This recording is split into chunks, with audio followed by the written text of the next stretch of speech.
Today I'm here to discuss some tips and tricks regarding the Newton's laws of motion and friction chapter. So let's start with the examples now. Here we have a simple question regarding static friction. There is a block of 2 kg on which 1 Newton external force is being applied, and the coefficient of static friction between the ground and the block is 0.1.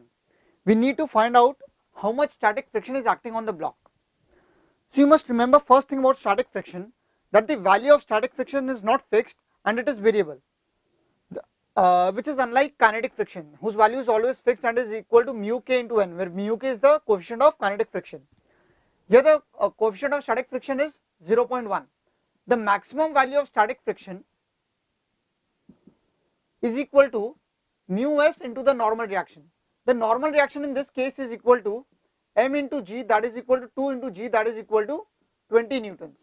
So the maximum value of static friction is equal to 0.1 into 20, that is equal to 2 newtons.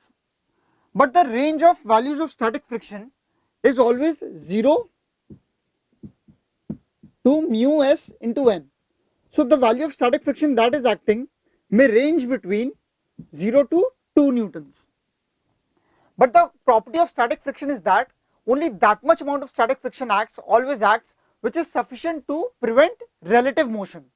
Over here, the external force is 1 Newton.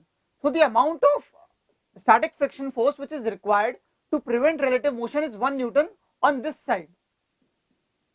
So the amount of static friction, now 1 Newton, the static friction is capable of applying 1 Newton. So it will apply 1 Newton force in this direction and it will prevent relative motion. So the amount of static friction force that is acting is equal to 1 Newton. It is not equal to 2 newtons. So whenever you are asked to find out the static friction, you always apply that much amount of static friction which is necessary and sufficient to prevent relative motion, which is 1 Newton in this case.